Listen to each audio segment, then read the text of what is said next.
Rampage, you could do the intro on this. No, you do it, man. You good, man. You good with the intro. No. This is all you. No. Hell no. You got the voice, Bear. Come on. Oh, yeah. Man, Bear's got the, he's good with it, man. Okay. We're not even doing this. Yeah, no headphones today. You ever done podcasts? This is your first ones? Yeah, this is our first show. No. But before with Jackson. No. You never done it? I did. Well, Jackson, are we rolling?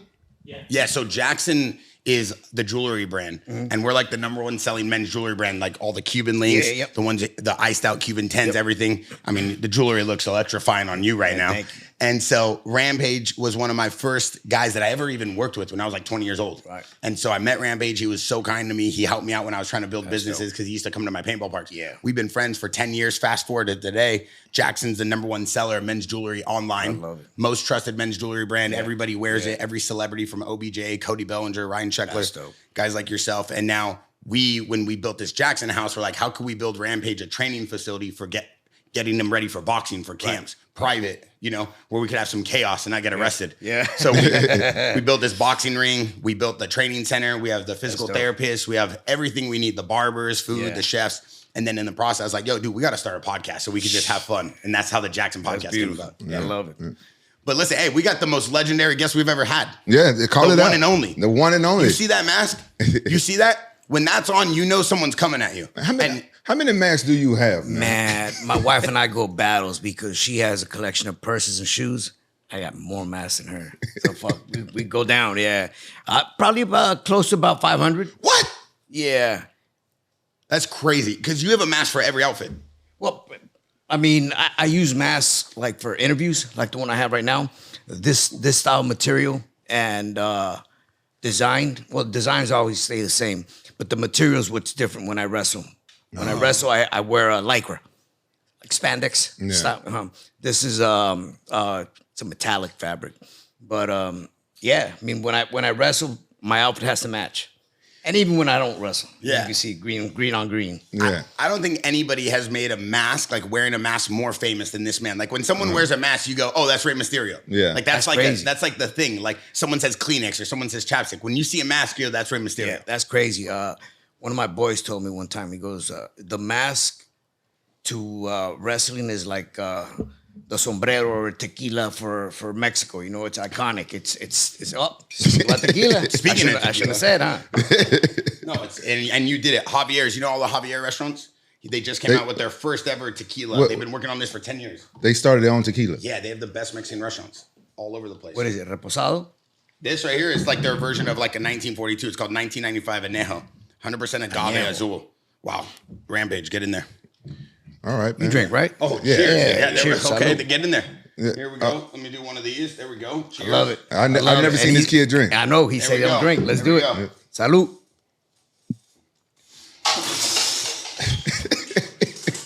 That's smooth. It is very smooth. Very smooth. I'm yeah. not a big tequila guy, but that's smooth. Yeah. What do you drink?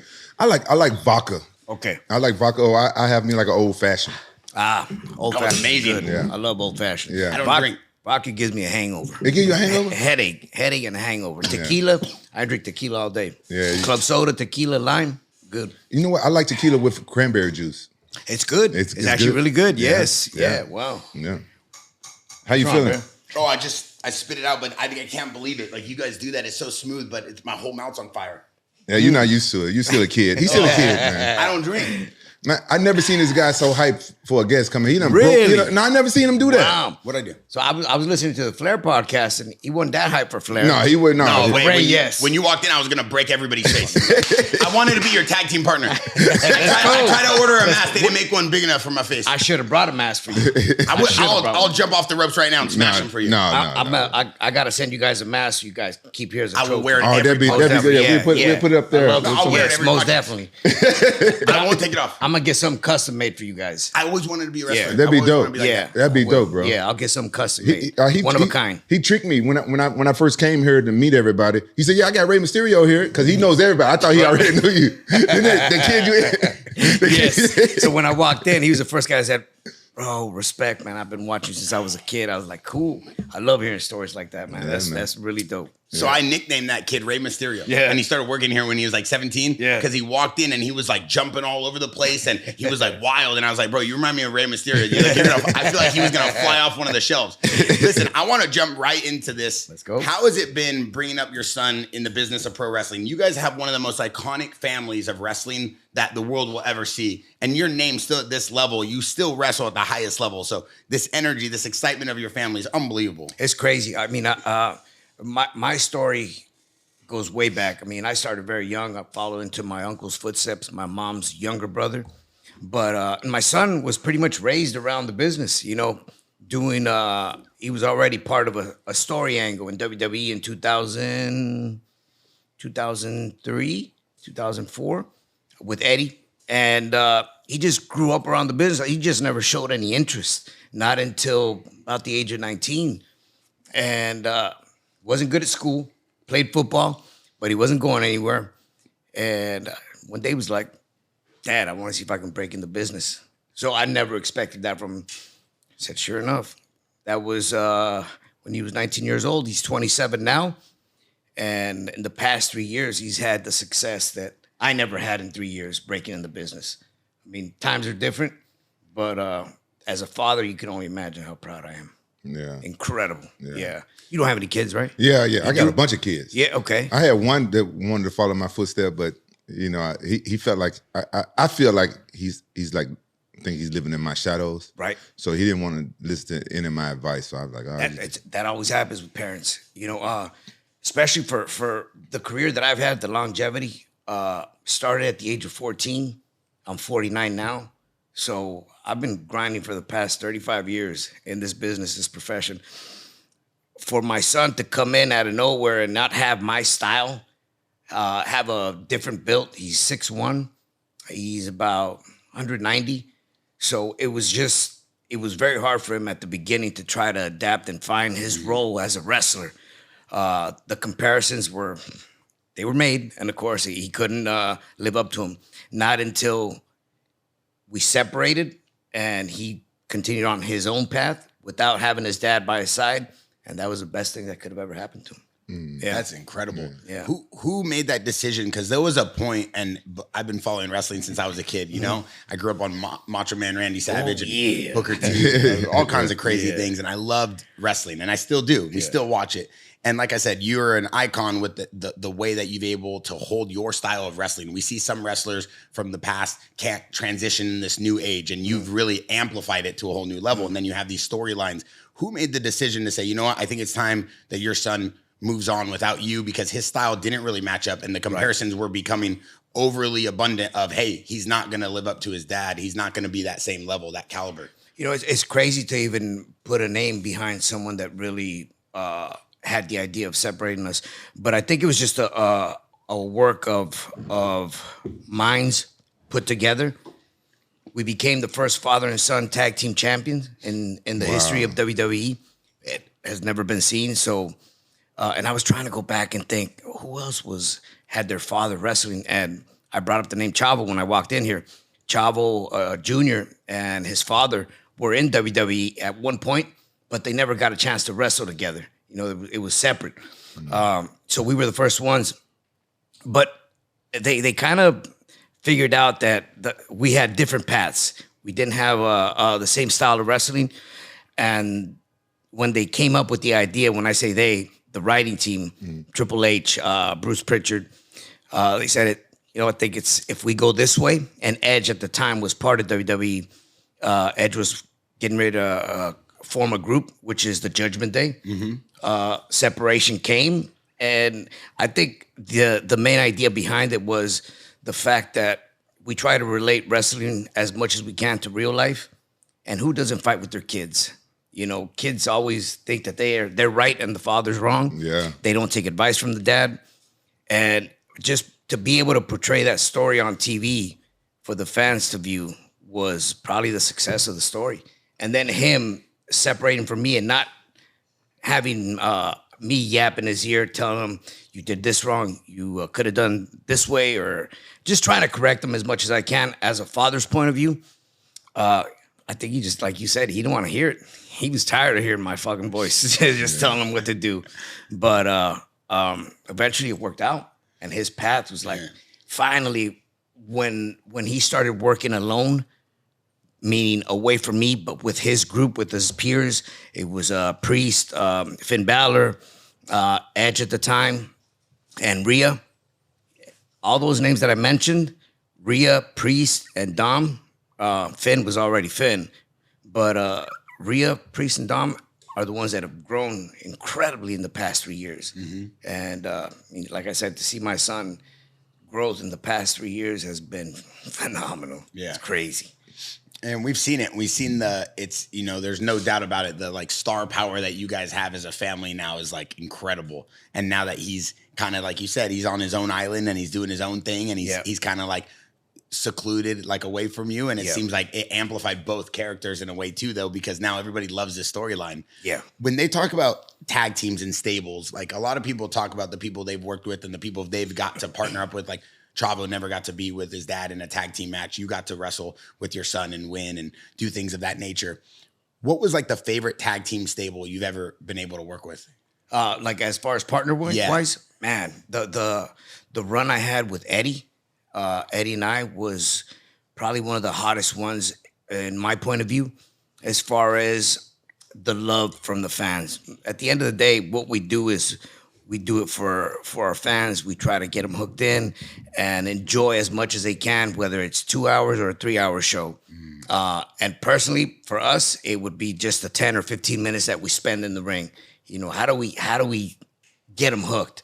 And the connection I had with Eddie was genuine. So the fans saw through that, you know, and were able to put two and two together and say, this is a real team right here. So definitely, without a doubt, as much as the connection we had as rivals, Eddie and I, we had us as tag team partners. And we started off as rivals first, and then eventually we became partners. And I'm talking WCW, like 97 was probably the match that I believe put me on the map against Eddie Guerrero, which was Mask versus Cruiserweight title, Halloween Havoc, 1997 at the MGM in Vegas. Wow. Yeah. Wow. Yeah. Think about that, because like the WCW, it was with Eric, and then WWE's with McMahon. Two separate like energies, two separate entities, separate. Did they ever ideas. work together, Eric Bischoff and McMahon? Did it? Yes, they did. So after Vince bought out his competition, WCW, Vince brought Eric to work for the company, for WWE. So you can only imagine how that went. Yeah. Damn. A tag team. You guys would have made an insane tag team. Oh my God. Rampage and Rey Mysterio. Bro, I tried to do, man, Really? Much respect for you guys, man. Yeah. When I grew up, I thought I was going to be a pro wrestler. Right. But I went into fighting. That's why I started wrestling in Because you grew up in Memphis. Memphis, yeah. And my older brother, wrestling was big there, man. Yeah, big. My older brother was a big fan, and he used to get tickets. And we used to, I think it was Sunday night wrestling or something like that, Monday night wrestling. But on Sundays, they used to show it on TV. And you get free tickets and you can go there and be in the studio. Yeah. My older brother used to go all the time. So I grew up, I was born a wrestling fan. Wow. And so I was going to go into it, but then MMA got a hold of me. Yeah. But you did wrestle amateur, right? Yeah, I did, yeah. And through that transition, did you ever go to wrestling school, or did anyone ever try to pull you in? And you know, I signed with TNA. I did a deal with Paramount Pictures, and I went over to Bellator, and they did a whole big deal for me. And one part of the deal was I was going to be a pro wrestler. I was like, oh, my dream come true.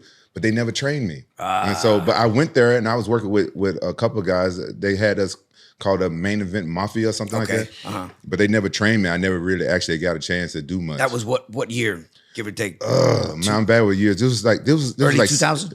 Well, no. This was like 6 years ago. Oh, wow. Yeah. Wow. And it was short. It was short lived. That's crazy. I was working with Sting and Legend. A couple other guys. What's his name? Samoa Joe. Samoa Joe. Yeah. Awesome dude too. Yeah. I was working with a couple guys, and I was very disappointed that TNA, they never put the time in to train me or to really use me. They let me get hit upside the head with a hammer from Tito Ortiz, because they had a couple of fighters over there, but they ain't let me retire. I was so mad at that. Yeah. Like, come on, man, let me kick Tito's ass. Yeah. That would have been good. They would have loved to have seen that in the ring. Yeah. But being there and seeing what the guys go through, you know, as an MMA fighter, I was like, you know what? I don't think I have it to do what you guys do. You guys wrestle like 300 days a year a lot of time. Yeah. I think our schedule, obviously, it's modified now. It's not as heavy as it used to be. But when I broke in the early 90s, I mean, it was crazy. We were on the road constantly, 5 days a week, 2 days of free time, but those 2 days, you use one of them to travel back home and the other one to leave again. Yeah. So it was always very hectic. But it's crazy how times, I actually thought it was much earlier than 6 years ago, because now, I mean, it's so easy to get into wrestling now. Nowadays, I mean, WWE has their performance center in Orlando, you know, take a look at you, try out. If you have what it takes and they see something special in you, that it factory, then come over here and train. You know what? You might be right, because I lost 4 years with COVID. I forgot about that. So it might have been a little bit longer than 6 years. One thing about me, I'm bad with time. Yeah. Oh, me too. I'm horrible. Time and names. I'm freaking horrible. Yeah. Especially because you guys both live a sport. Like you are on the road all year. Yeah. And you're in training camps for months at a time. So time becomes like irrelevant. Yeah. Like, how does that even work with the training schedule now? Like, do you still get to work out? Do you have? I mean, because you just said like one day's going home, one day's going right back. So what I did over the past couple of years is, because I traveled so much, I eventually told myself I need to build a gym in my house. This is when home gyms weren't that popular. Mm-hmm. So I would come home for 2 or 3 days, and I did not want to leave the house. But if I wanted to go get a workout in at 1 a.m, just go to my gym in my house, get a workout, go back upstairs, shower, go to sleep. So it just made it much easier. And that's what I do now. Yeah. That's crazy, because even Rick was talking about how they would, you know, Ric Flair was on the podcast. They would go to a hotel. They would all walk down together, and they would have to like separate a little bit because people would see them in the lobby. They don't want to work out with guys they have rivalries. Is it still like that? It is for those that have that old school mentality. Like with my son, we try to keep it as professional as we can when we're around the business. You know, when we're family time, hey, we're family, and we bond, we stick together. But during work days, we try to keep our distance. You know, that's the way it should be. That's before wrestling was leaked and fans started to know about the storylines and that, you know, they don't have beef, but they do when they step in the ring. My son, I kind of gave that to my son, where he still had a little bit of that old school mentality. So he would always, like, if we'd walk by a restaurant and I was sitting down and he'd walk in, he wouldn't say hi to me. If there's fans around the restaurant, he'd just ignore me. And people would go, man, they really don't talk to each other. so you keep that secret alive, you know. It's good. How hard is that though? How hard is that to live that type of lifestyle? It's not that hard when you've grown up seeing that your whole life. My uncle was like that, you know, ever since I can remember. I had to kind of learn on my own how this really worked, because my uncle wouldn't tell me the secrets behind wrestling. You know, I would go to my uncle to the shows, carry his bag, 8, 9 years old. And, you know, he would sign autographs for the kids as he's walking to the arena. I'd see who he wrestled against. And then afterwards, we'd all go have dinner. And I would try to recognize the guy that was sitting in front of him or next to him, because they didn't have the mask. The majority of the wrestlers in Mexico are masked. So I would try to put 2 and 2 together. And then once eventually when it would hit, like, man, but they were talking to each other. So what happened with, I mean, they just wrestled against each other. So it took some time in order to understand, you know, it's what we do is inside the ring, and it's entertainment. So teach me about that mask culture. How did that start? What is that about? Believe it or not, crazy enough, the mask goes back to the 1930s, early 1930s.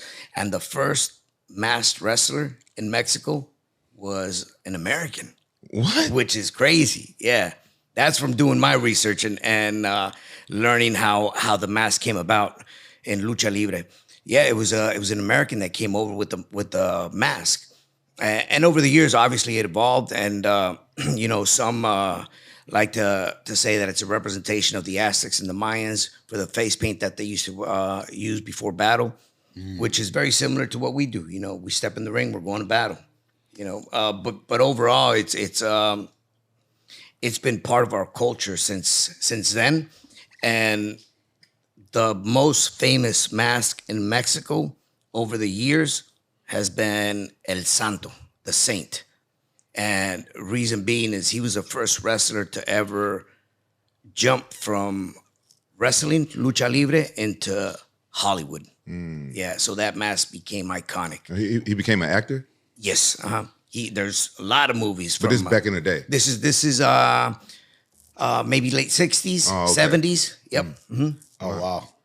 Yeah, he wore like a silver just white very mask. Simple. Yeah. No designs, just teardrop eyes. Yeah, everything covered up. His mouth, you can only see his lips, a little bit of his nose, and the eyes. That's it. He did like Dracula. He did The Mummy. Yes. A lot of movies in the 60s, 70s. Wow, that's incredible. El Very Santo. cool movies. I grew up watching those movies. Very, very cool. Yeah. But especially as a kid. In Mexico, the wrestlers, they would never take their mask off in the ring. No, the fans had no idea who they were. Still to this day, yeah. And they could walk around freely when they don't wear their mask. No one know who they were. It's almost like you lived a second life. Yeah. I had a little bit of taste of that when I used to fight in Japan. I used to come home and no one knew who I was. And I thought about that. Like, man, I wish MMA guys could wear a mask. Yeah, that's cool. Yeah. I mean, for me, before, because I lost the mask in late 90s against Kevin Nash and Scott Hall. And before that, I was masked since 89. So going into WCW in mid 90s, I would always be very protective of my face. I wouldn't take pictures with fans without the mask. They wouldn't know who I was. And on top of that, like my physique, my build was very different from everybody else's. Like I was a kid in a world of grizzled men, you know, which was crazy.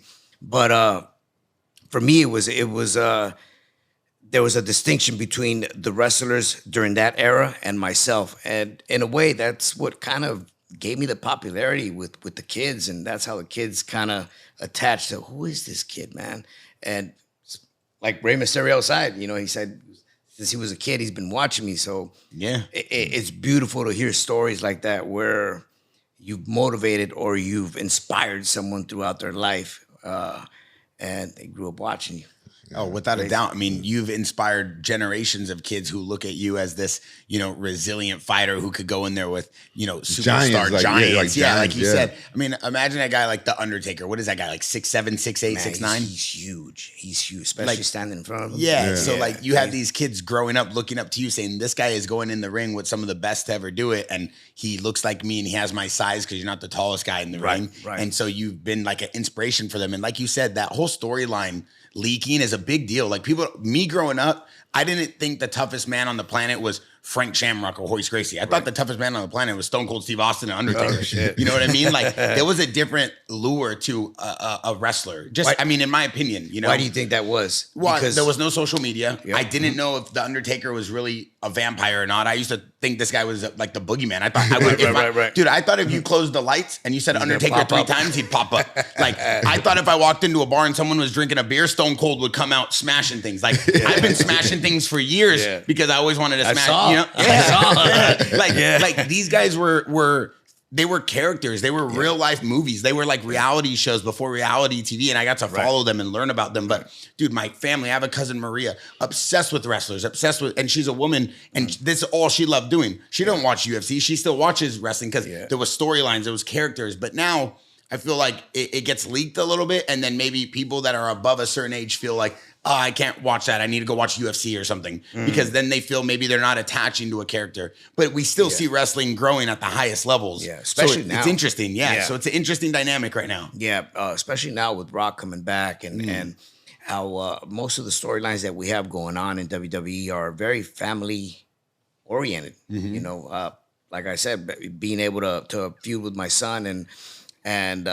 bringing our feud into wrestling, knowing that in real life, shit happens like that. You know, you're always fighting with your kids. You know, kids are always fighting with their dads. I think it's the best relatable content that you can display that when the fans see it, they can relate to it. You got any advice for people like me that's fighting with my son? Because my son, he could have been like, what? He's talking about wrestling. You're talking about real life. Yeah, he know what I'm talking about. Because my son, I went through that for years. Man, he could have been. How old is he? He's 23 now. He a better fighter than me. He got better skills than me. Wow. He's just naturally just gifted, and he's just a fucking asshole. So that's what it is too with this generation. How they just turn out to be better, man. Yeah. I mean, like I see my kid, and I'm like, damn. I wish in the 3 years that he's been putting work into this business, he trained for about 4 and has been wrestling for 3. But to have the success that he's had over the past 3 years, I had not even 15% of that. I think it's the internet, bro. I think that's because with social media and it's just information is passed so fast. Yeah. And they get more famous. Or you talking about his skills? Skills and overall just like his character, his the way he performs in the ring. Like it took me a lot of time to figure out little shit that he already knows. And I mean, a lot has to do with the people that surround you too. You know? Yeah. But overall, like his growth has been, like I don't get tired of telling him, especially if I see him work. Telling him, bro, that was a really good match. Like you really tore it up. And oh, thank you, Dad. But overall, like I see a lot of details that I know for a fact it took me years to learn that, and he's just picking up like that. You think it's because he was like surrounded by it as a young kid? I that's probably my best reason on why he has picked up so fast, because he's been around it his whole life. Subconsciously. Yeah. I would bring him into the locker rooms. He would hang out. He'd play around. Maybe as we were going over our match backstage, he was hanging out and not thinking nothing of it, but picking up at the same time. Yeah. A lot of things he picks up much faster than others. I think you might be right, because I saw this one kid grow up. I trained with this one fighter named Antonio McKee, and he had a son. He was like a single father, and he always had to bring his son to the gym. Right. And ever since he was like 3 years old, I seen his son in the gym, and one day I just saw his son messing around, just playing around the gym. I looked at him and said, "Hey man, there's something there." I said, "Your son gonna be one of the best fighters in the world." Wow. And he didn't think nothing of it. Right. And here now, his son is probably one of the best fighters in the world. Mm-hmm. Now, what do you think about your son wanting to be in this? Like, you were okay with it? I was okay with it. I never asked him to do it or anything. Right. And it just came out of hand. Yeah. I watch my kids. I got what I got? I got 3 boys. Uh-huh. And your oldest being 23? My oldest is 24. I got one 24. Older than him. Okay. And out of all my boys, I looked at him and he's like the alpha of my litter. I was like, okay. And he didn't do great in school. Right. And he tried. He didn't do. He's an intelligent kid, but he just makes a lot of fucked up mistakes. Yeah. And I'm thinking like, what can he be when he grow up? Mm-hmm. And then he chose fighting. I'm like, okay, I can see him doing it. Right. And then he decided to be a vegan. Mm-hmm. I was like, son, I don't think you can be a vegan and be an MMA fighter. But you can only give him your advice, right? Right. That's it. That's all I give him. I gave him my advice. Yeah.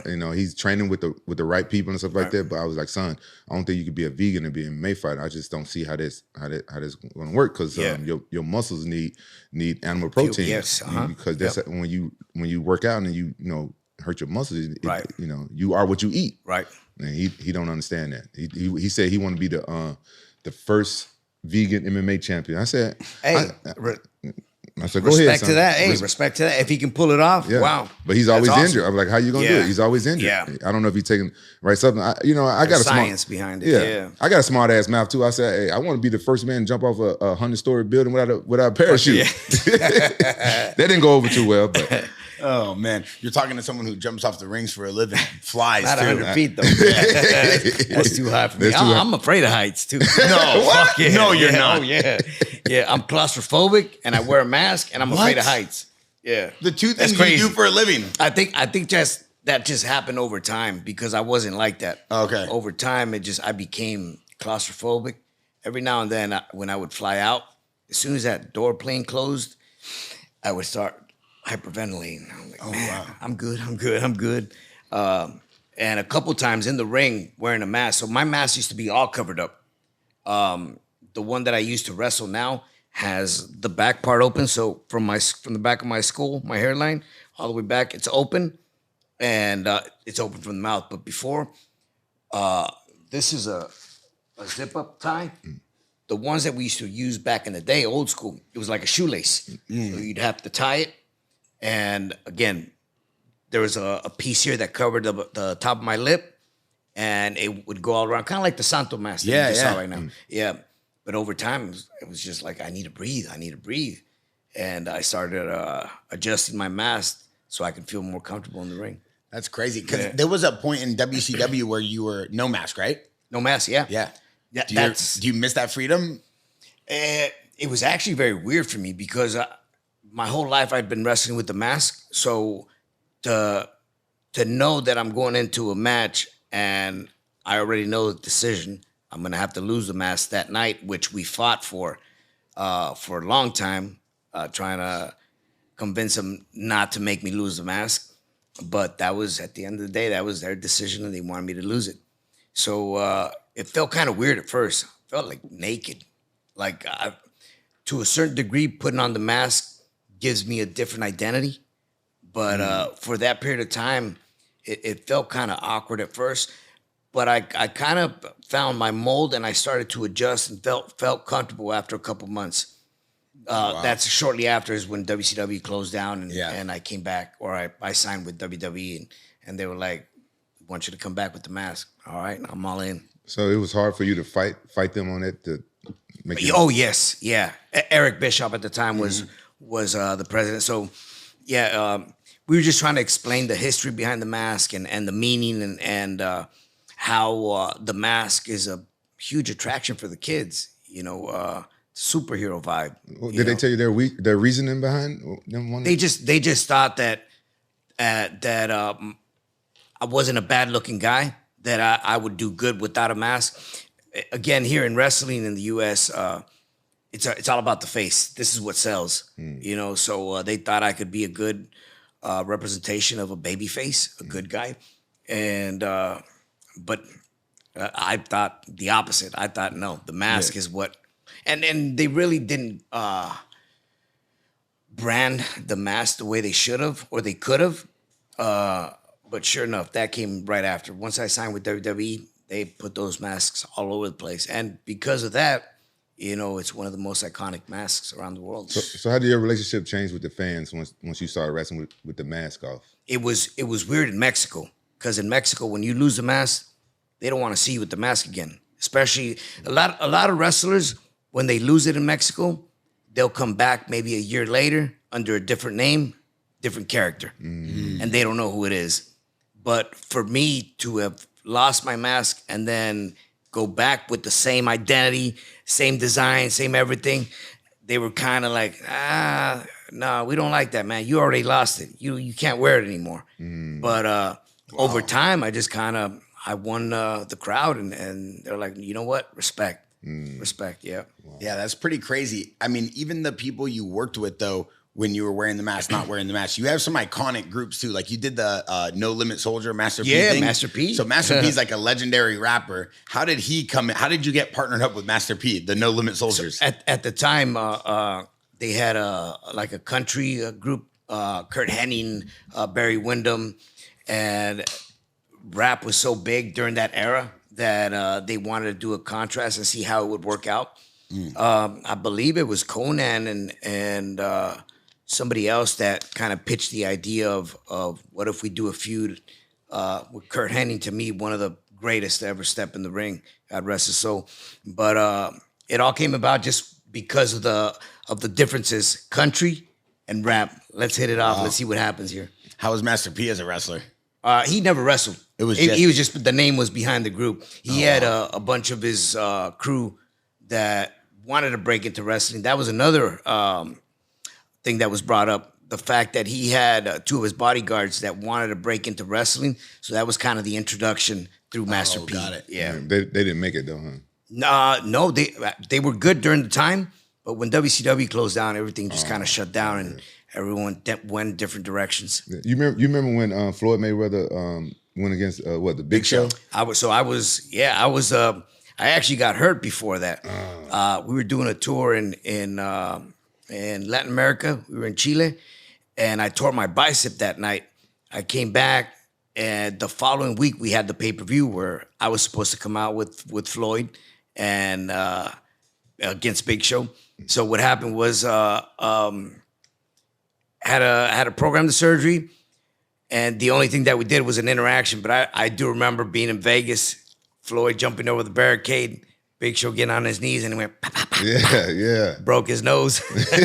Wait, so that's a true story? Yeah, that is a true Floyd story. really did break the Big Show. Show. That is my a true God. story. So the Big Show's nose just breaks, Floyd hits him, and then what, does the Big Show try to kill him? He popped him a couple times, maybe like 3 or 4, really fast.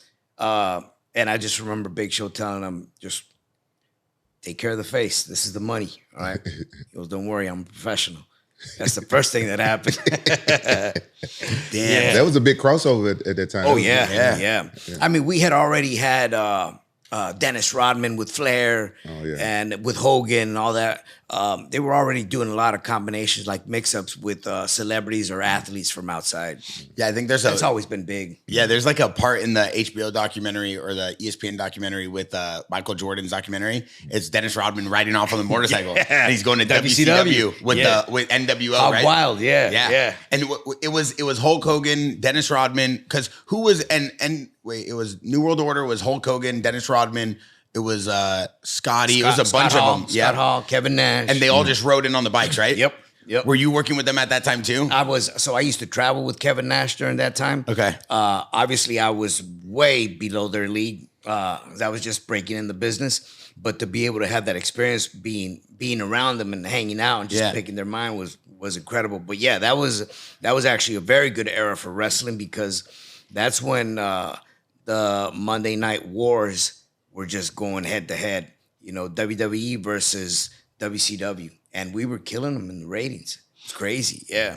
That is Really such crazy. an iconic time era too that you're Yes. talking about, because when we go on our Jackson podcast Discord, we ask the audience what they want to hear. Mm-hmm. We do a little private special group chat for everybody who's involved. What do they want to talk about? And I was surprised how many people thought NWO and that moment and era of wrestling was WWF. They all thought it was WWF. A lot of people who don't know wrestling history, they just see these photos now. They don't understand that it was 2 separate organizations. Yeah. They all get them confused. Yeah. So at the time though, whose idea? Do you know whose idea it was to get Dennis Rodman with Hulk Hogan and Hulk Hogan? I'm pretty sure Hogan had everything to do with it. Hogan and Eric, just bringing athletes from top organizations or top leagues come into WWE. During that time is when WWE brought in Tyson to do that angle with DX. So that's when the wars were going head to head, man, and we were going. Damn, at it. I forgot about that. Yeah. That's an Remember iconic Tyson? moment because Tyson Shawn started, Michaels. Oh my Yeah. god, Yeah. do you remember that DJ? I saw. I saw. I used to run around school saying, it's going nuts. My mom was like, what does that mean? I'm like, nothing, dude. Like, that was a crazy moment too. Good time to be a wrestler. Do you feel like that time in that era of wrestling is going to make a comeback, or do you just feel it's a completely different era now? I think it's a different era, different vibe, but we are very close to that resurfacing during this time. Yeah. You know, with The Rock coming back and Cody and the champions that we have now. Seth was our champion. Now Damian Priest is our champion. We just have new faces that are killing it out there and doing a great job doing it. That's great. Did you see we talked about that a little bit on the last podcast. It was Dusty. No, it was they were talking about the Dusty Rhodes highlights, and then they showed a quick segment of The Rock being like a heel and doing the Cody Rhodes thing. Yep. Because they were like showing back and forth of similarities of father and son and wrestlings and things of this nature. Do you like the fact that The Rock now is a heel? Like, is kind of more this bad guy? I'm enjoying it. Really? That's how. Well, The Rock started off as a babyface. Yeah. And then he kind of transitioned to a heel, but then he really caught on to his character and became the heel that he is now. Just, it's a different time, so he's just crushing it now. He's doing incredible, man. I'm enjoying it. I'm almost sitting back, and like he said, I'm enjoying the ride. I'm enjoying watching him heal and try to pick up and learn as much as I can as I watch him do it. It's crazy that The Rock is back because, he went into Hollywood and just smashed it. And why would he come back and put his body through that again? It's that passion, man. that passion. There's nothing like that high of being inside a ring in front of, we just had WrestleMania last week, 75,000 people. It's just such an incredible high. I don't think there's a drug out there that makes you feel the way that makes you feel. Yeah. Do you still get nervous like you going against the big guys? Every fucking night. No way. That's crazy. Even when it's non-televised, I still get that jittery feeling like, shit, I don't want to fuck up. I want to make sure everything comes out right. Yeah. I always tell myself that the day that I no longer feel that, that's the time to tap out, bounce. Wow.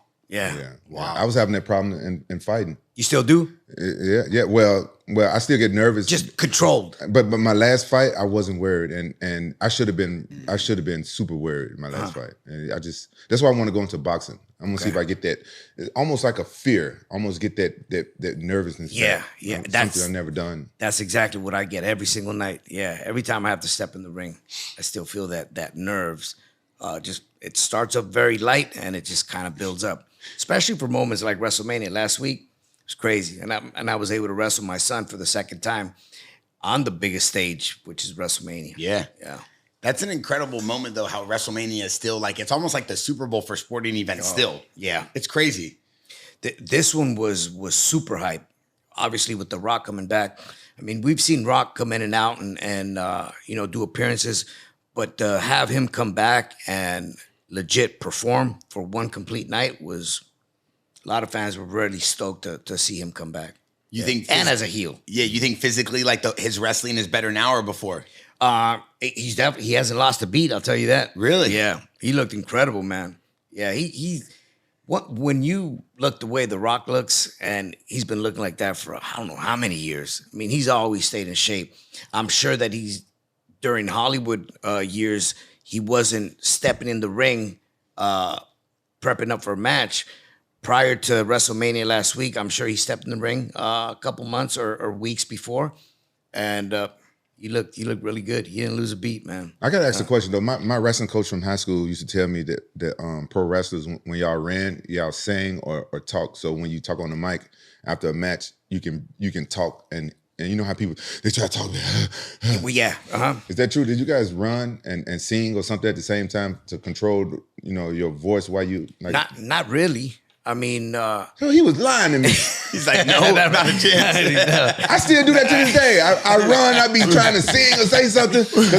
I've never heard that, man. What are you singing? No, I'd be singing whatever's on my head, my headphones. It's not a bad thing to do. I'll tell you that. Yeah, because thought about that. Sounds logical. Yeah, but after my fights, after the fights, if you win, you do an interview right away. Yeah. I don't want to be like huffing and puffing. Yeah. He said, "Oh, this is what pro wrestlers do. So when you run, make sure you sing or talk and say stuff." Hey, don't blame it on your coach. Maybe I'm the one that's wrong and never heard it. Oh, okay. That's crazy. Well, you've been in the game for a long time. He probably was fucking with me. Now the thing in Mexican wrestling compared to the U.S. In Mexican wrestling, we hardly do like interviews or they don't develop the characters as much as they do here in the U.S. Nowadays they do, but back in the day it was very rare. People came over to see wrestling and see the good guy win or whoever your favorite wrestler was win or lose, and you're out. It's very, very rare that you got to see time of a character being able to display, his attitude. So your uncle was a luchador, in Mexico. In Mexico, grew up in Tijuana. In Tijuana, yep. and that wrestling is kind of different from U.S. U.S. right? Yes, yeah, very very different. More physical, right? More physical, more nonstop. It's kind of everything's very controlled under the referee here in the U.S. Referee has control of what's going on, the situation at all times. In Mexico, it's 2 out of 3 falls. Here in the U.S., it's 1 fall.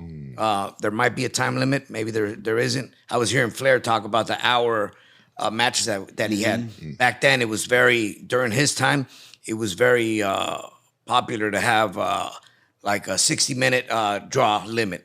So if nobody would win during the 60 minutes, whoever was champion would walk out as champion. Oh, wow. Yeah. Wow. Yeah. Wow.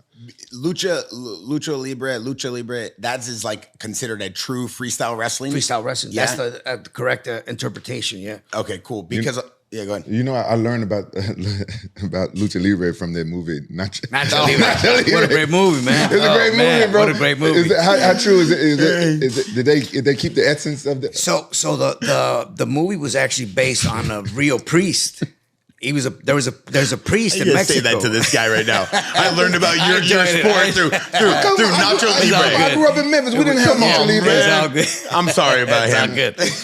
Nacho Libre was a shit. Jack Black was fucking awesome. He's one of my favorite actors. Oh yeah. So that whole movie was based on a real character. It's a true story. It's a true story. There's a priest in Mexico still to this day, Fray Tormenta, and that story is based on him. Wow. Obviously, they threw in the comedy, but yeah. Wow, I didn't never know knew that. I didn't know that. He has a church. I believe he still does. I haven't followed it in a long time, but he has a church. He would help out kids, and at nights he would go out and wrestle. Yeah, that's crazy. That's crazy. Wow. Yeah, that's crazy. Yeah. I did not know that. I thought it was a made up story. No. Yeah, I thought it was just a comedy. It's a great story. That was though. a great movie, bro. Yeah, that's really why. good. That's why I got my. That's why I learned about Lucha Libre. That's why you want to look like Jack Black? You want to wear that's why you bought He those things? said jacked black. He showed up one time with his leotard thing and he looked like a ballerina. I go, what are you doing over there? He goes, I'm just trying on my new wrestling costume. I go, brother, that ain't for you. The other day I was wearing my stretchy pants. You never been to the shows down in Tijuana? Because I know you're close. No, I'd never been to one. Oh, Hey, my friend, you gotta take me to one of those shows. Yeah. We gotta set you up at one of those Yeah, shows. I wanna go check it out. You know Conan? Or have you heard of the name Yeah, Conan? yeah. Okay. So Conan is a huge reason of my success. I met him when I was like 12 years old, and he came down to Mexico to train with my uncle. My uncle was training him. He was freaking jacked. He was in the Navy. I'm sorry. He was in the Navy, and he wanted to break into wrestling, which he did and became a huge star. But he was the first guy to when he got signed with the company, he would always bring me in and say, hey, you got to check out this kid wrestle, man. I was a scrumpy little kid, man, maybe 110 pounds. I had no physique like a wrestler, so people didn't believe in me. Promoters didn't want to book me because they were afraid that I might get hurt. I was underage. I was wrestling at bars here in Hollywood at the age of 15, where you have to be 18 to get in at the time. So it was crazy. But he runs one of the biggest promotions in Mexico, AAA, and they're getting ready to do a show in Tijuana. So I gotta set you up so you can go check it out if you guys have time. I would love to go down there. Yeah, let's go down there. Oh, 100%. What's the dynamic like, with the Impact, like the Guerrero family? What was the dynamic they had with you on your career? Because we know a lot of the history of wrestling, but we don't know the behind the scenes, Yeah. Well, just the name Guerrero is it's iconic, legendary. I just finished watching not too long ago the Iron Claw. Oh yeah, Von Erichs, and I actually told Chavez, I said that's the Guerrero family in Mexico. How that whole family, the brothers, they were all just surrounded by wrestling. Guerrero family was the same. The wrestler that I showed you, the Santo, yeah. So he had a famous tag team, and his partner was Gori Guerrero, Eddie's father, Chavo's grandfather. Wow. So that's where kind of the lineage. El El Santo and Gori Guerrero were the Atomic Partners. That's what they were called. Unreal. And a lot of the moves that I don't know if you ever seen the Iron Sheik when he used to do the camel clutch. Mm-hmm. Yeah. That was Gori Guerrero's move. Wow. Oh. Where you sit on the guy's back, you put it on his arms, and you pull from the chin. Yeah. Is it bad to steal somebody moves like comedians stealing jokes? Is that bad in wrestling or? Nah, I think we take it like, especially nowadays. I mean, we take it lightly. We enjoy it. I mean, I do personally. Yeah. I haven't seen anybody else go through the ropes and spin around, kick people in the face though. There's only one guy. That's the most iconic move. Yeah, I'll try to do it. I'll just fall and break my head. So I can't take the credit myself for what I've done over the years with that move. The first guy that I ever saw do a move very similar to it was Tiger Mask. He's from Japan. Oh. I used to watch a lot of Japanese wrestling, and he would just sprint, haul ass, and the guy would be on the ground, like getting up from a move that he just took, and he would just run from one side to another, and it would seem like he was gonna dive out to the floor and hit him, but he would hold on to the ropes, just spin around and come right back in the ring. It just happened so fast that I was like, wow, that's fucking really cool. And then one of my idols growing up that wrestled with my uncle from Tijuana, short, stocky guy, looked like Mighty Mouse, like that built. wrestling name, Super Astro. He was doing it when I was growing up and watching my uncle wrestle in Tijuana. So kind of piecing those two together. And one of my good friends told me one day, what if you put the guy against the ropes and you swing around and you hit him with your feet? I was like, yeah. And the person that told me that was one of my son's godfathers, Damien, 666. Yeah. Wow. So that's where the move came about. Wow, that's an iconic move. Crazy. I'm actually going to go to Japan in June and do my first Japanese style pro wrestling match. Really? Yeah. With what company? With Josh Barnett. I think he got. Yes. Yeah. He's a huge man. Yeah. That's awesome. Yeah. When I was a kid, I used Tokyo? to. Yeah, it'll be in Tokyo. I used to watch The Undertaker when he was the Master of Pain. Yes. And he had this one crazy move where he picked him up like he was finna powerbomb him. But he used to put him on his shoulder and he spin him like a helicopter. I was like... And just drop him? And he just drop him. Oh, and I was like, okay, if I go to pro wrestling, this is going to be my move. That's why I was going to steal his shit.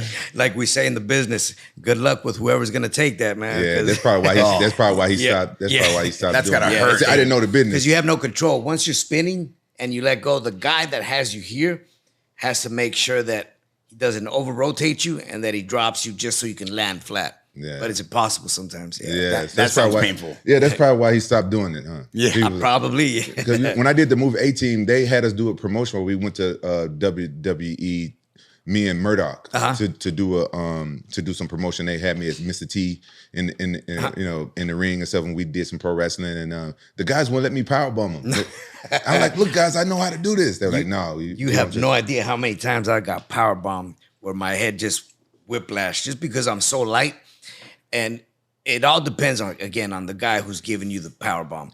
Okay. But if the guy picks you up and once you're sitting here, if he whiplashes you coming down, your head, no matter how much you tuck it, because we have to tuck our chins to our chest, it just the force just snaps it back. I've gotten so many concussions off of that. Oh, crazy. It's already hurting me just thinking about it. He stuck his fingers up my throat the other day. My throat, I still can't breathe. I'm sorry. What'd you call that move? The fish gill. Yeah, don't do that ever again. I gotta learn that. I should show you. Let me show you the fish. Yeah, let me show you. Come on. Let's see. This is the fish gill. Let's do it. Do I gotta do the dance again? If it comes with the dance, yeah. Yeah. Oh man. Look, when somebody try to take you down, come on, try to take me down. Try to take me down. Go ahead for the takedown.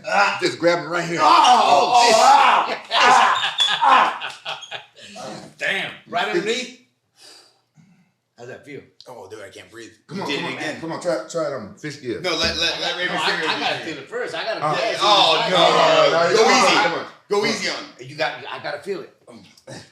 You gotta go for the takedown. The fish gill. Yeah. Come on, you gotta do it back. That was like a 5% on me. Yeah. Come on, you gotta do it back. You want him to do it to you? Do it. Yeah, do it. Oh, don't hurt me. Right here? Yeah, go. I dig it. Oh, damn. Okay. My bad. I didn't cut my nails. Fucking nails are long. Wait, what was that? I saw you do a choke on someone. What was it, like a rear naked choke? You do it like this. You stand up and do it to him. When you were in the ring. No. He there trying to get you to fuck. He trying to get you to fuck me up. Let's have another shot. Come on. Let's do one more. Yeah. Do one more. Hey, listen, we're getting close to wrapping this up, but I gotta ask you, who was the worst to ever like power slam you, body slam you in the ring when you're just like, I can't work with this guy anymore? Man, I'll tell you what, I have nothing bad to say about anyone because everyone. No, not in a bad way. No. Yeah, I mean, so the only person that I when I would wrestle, cheers, would be snug, is JBL.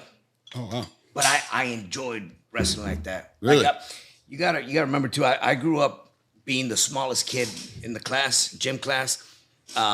I was 13 and the youngest kid after me was probably 18. So I was always the smaller one out of the bunch. Did we cheers? Yeah, cheers. Oh yeah, we cheers. My bad. Oh yeah, we cheers. Salute. He's not going. No. Salute. You're not going to drink it. I gotta see him drinking. Yeah. Let's Yeah. He's amazing. not going. Come on, Bear. Yeah. I knew he wasn't going to. I stole that from Triple H. Don't come for me. Yeah, no, but I always enjoyed just never the stiffness. Like that's always been the style that I enjoyed the most. Obviously, with time, the more they take care of me, the better.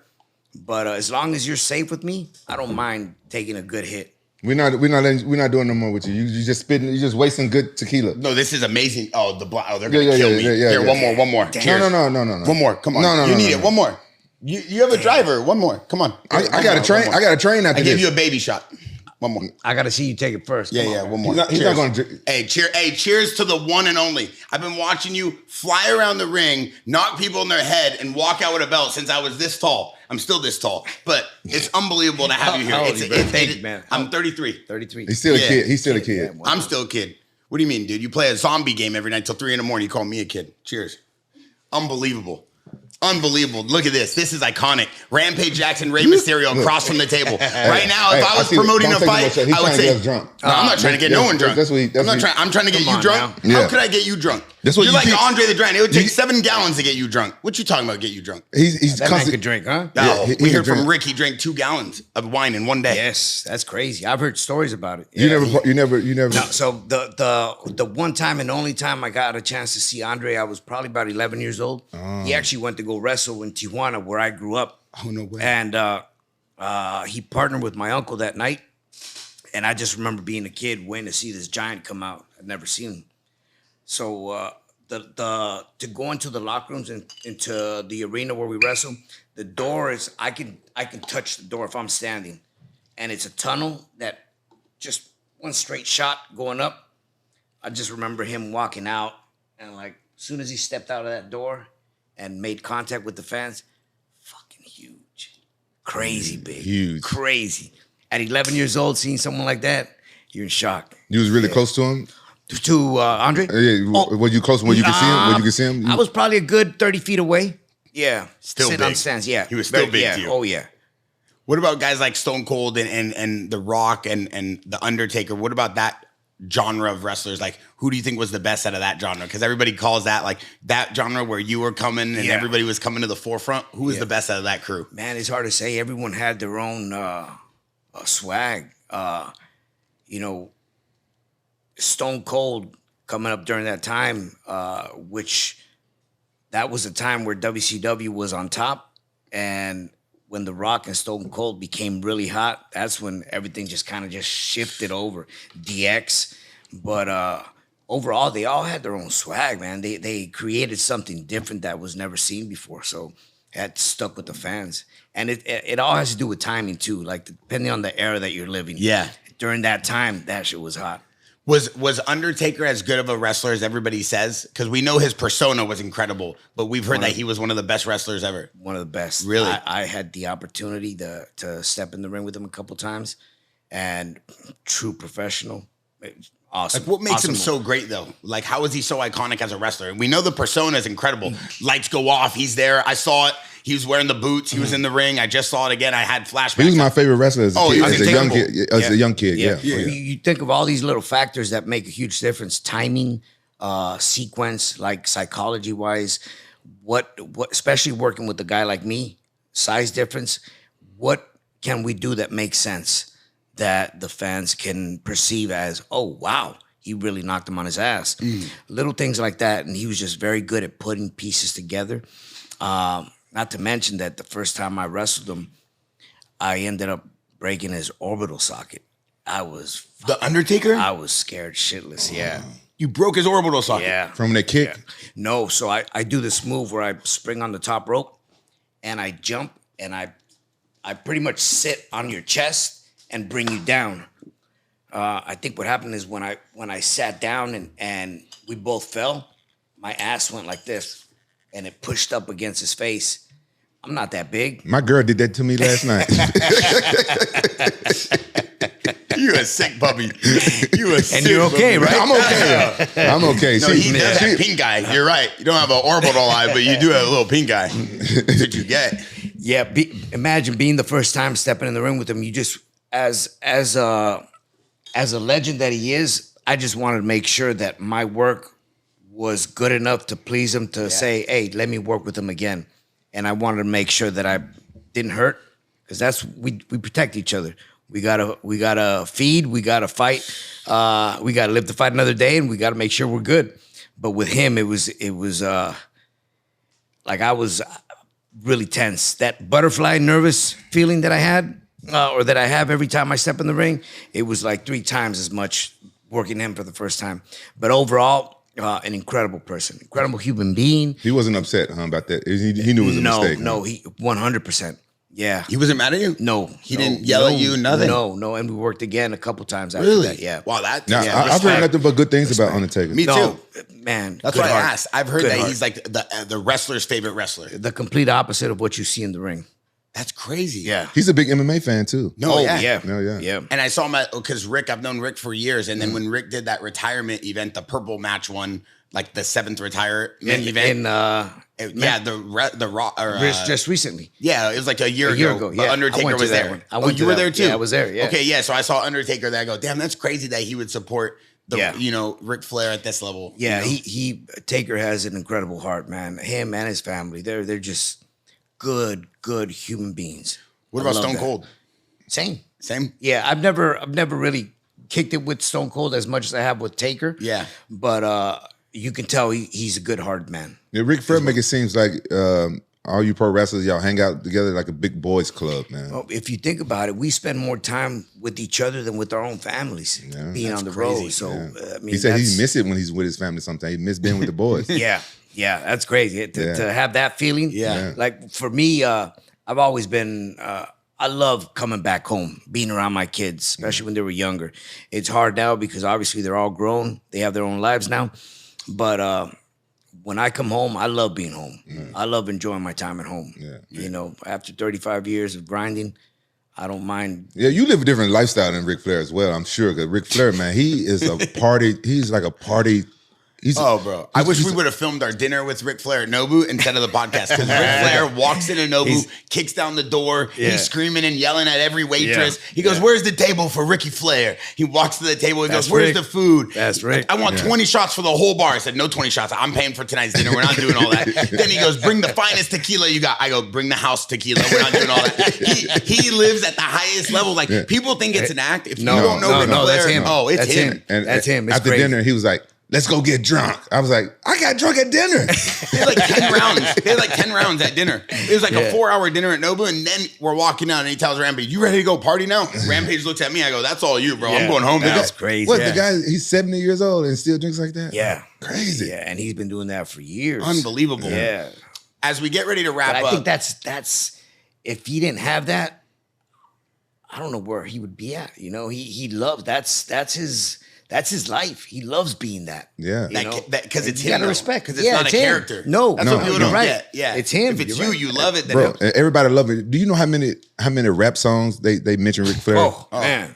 They love him, man. he Everybody spawned his loves him. whole career again. Crazy. Another one when the Migos came out with that song, the Ric Flair drip. Yeah. It's like a whole new it was like a whole new respawn. Like the entire world it's fell in like love with him. reset, And then, right? then Bad Bunny and everybody like. Yep. It's unbelievable what wrestling does. And if you think about, there's so many big cultural moments like D-Generation X and the things you do with the mask and the way like Stone Cold and 316 and the beers, like wrestling has set a lot of cultural moments over the last 30, 40 years. And we don't realize it that we sometimes. don't think about. I was blessed enough last year to because I've been a Snoop Dogg fan my whole life. You know, for him to be able to drive me out to the stage last year at WrestleMania in LA, you know, him driving the Lolo and me just chilling with him. That was crazy. Having his song. That was crazy. Wow, that's Who came up with the idea for you to come out in the car with Snoop Dogg? I think that was Triple H. Really? Yeah. Damn, so Triple H has like the craziest young ideas, huh? He's a genius, man. Yeah. How's he do that? He just sits down in a room with you and says, "What do you want to do?" Or he comes to you? I'm sure he has his team that he sits around with, but overall, he's always been very creative with what to do, what makes sense, and how do we move forward. Damn, Triple H is still doing it at this level because he's in charge of what, the whole creative, or what is it, the storyline? What's the term for that? Talent relations and creative. Yeah. In charge of so he creative. just is like, yo, to make WrestleMania go nuts, this is what we got to do. I'm sure they all sit down on the table and they figure it out. But the ideas are put on the table, and at the end of the day, they pick the right one. All right, so one last thing as we get ready to wrap this up. A lot of people talk about Logan Paul, working with Logan Paul. They say that this kid is like unbelievably talented. I've known him for years. Right. I want to know, not in a bad way, not to cause any issues. How good is he? Is he that good as the internet's saying as a wrestler? He's actually very good. Really? Yeah. Incredible. He's really, really good. he's one of those cases where very rare to see, and he picks up so fast. You know, he learns so fast. A lot has to do with who's teaching him, you know, and he's already an athlete specimen. I mean, he can box. I'm sure he did some amateur wrestling too when he was younger. Yeah. But overall, to pick up wrestling as fast as he does is very hard. It's not. I mean, we've had a lot of celebrities and athletes come in from their world into ours, and they'll come in for one night. But for Logan to stick around and to be where he's at now, you know, I'll tip my mask off to him. Man. Do you know what you said? Tip your mask. Tip my mask. No, my hat. I tip my mask off to him. I caught that. Do you know what school he went to? No, no idea. Yeah, hey, hit him up because I'm thinking since my son.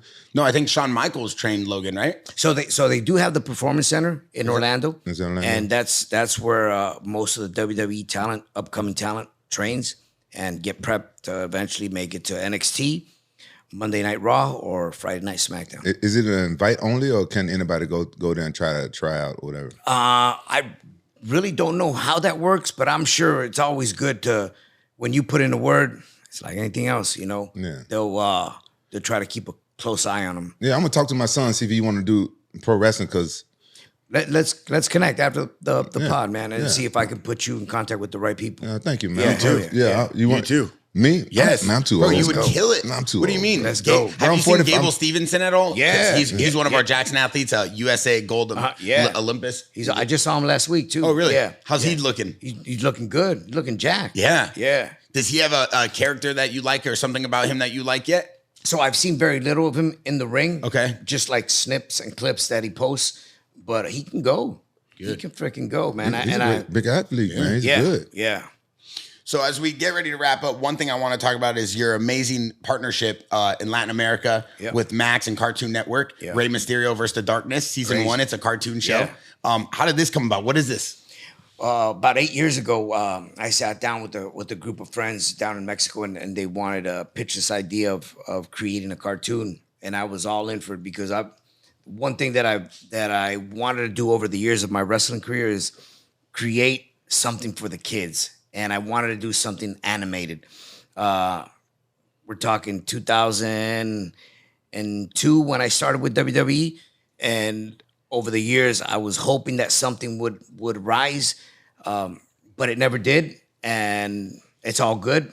But then this came up, I was like, I got to jump on this right away, and sure enough, man.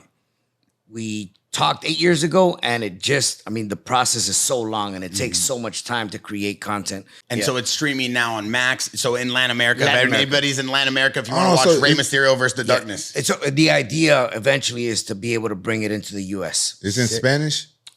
We filmed both versions, Spanish and English. Oh, okay. Yeah. Because I don't speak Spanish yet. It's all good. I'll teach you Spanish. All right. No habla español? No habla españoles. Yo speak Spanish. Perfect. Oh, you speak Spanish? Yeah. I mean, That's cap. That's cap. Nice. That's cap. I see it right now. I speak good Spanish. Okay, you can watch Spanish TV. I watch novellas. I grew up on novellas. And he understands everything. Yeah, I watched Spanish novellas my whole life. What's I used to date a Latina. No, soap opera. I was a soap opera. I used to date a Latina. I don't believe nothing he said. He's full of cap. What do you mean? You didn't know I dated a Latina? No. I dated a girl who looked like Shakira for like 3 years. Yes. Did she shake like Shakira? Bro, she had hips. They never lied. All right. Yeah, it was unbelievable. Bro, I've only seen him with ugly girls. He only date the ugly ones. And Come I on, tell Bear. you, because you worry about what's on the outside, I worry about what's on the inside. See, you, Now, I be trying to get on the inside. That's a good man right there. I have a heart. You go, you I don't say, think I could do like that, the way though. she goes up and down that pool. Yeah. I like the way she brings me that drink. Yeah. I go, I want to see you on Sunday. Bro, with my I mom be at trying to get on church. the insides too. I You like go on the the insides. insides? I like the insides. How you go on the insides? You too young. How you look? Exactly. Listen, I want to say thank you so much for coming on here. It's been unbelievable. One last thing before I let you go. Please. The greatest wrestler of all time you think in your mind? Man, greatest wrestler of all time. Rey Mysterio Jr. Besides him No. or his, okay. him or his That's a son? hard pick, man. I just want to see who you work with. Throughout my years of being part of this industry, I've seen so many greats, man. I can name from Mexican luchadores to like the Shawn Michaels, to the Bret Harts, to the Macho Mans that had a lot of influence in me, like Tiger Mask, Eddie Guerrero. You know, there's just so many. I think overall, this business has given us a lot of talent over the years, and I've enjoyed every single moment of it. That's what's Spoken up. like a true champion. Listen, I'm Barry DeGidio. This is Rampage Jackson, and this is the icon, Rey Mysterio. This is the Jackson Podcast, the greatest guest we've ever had right here, ladies and gentlemen, live and direct from the Jackson house. Let's take a shot, Rampage. No. Let's take a shot. No. I gotta go train right now. We out.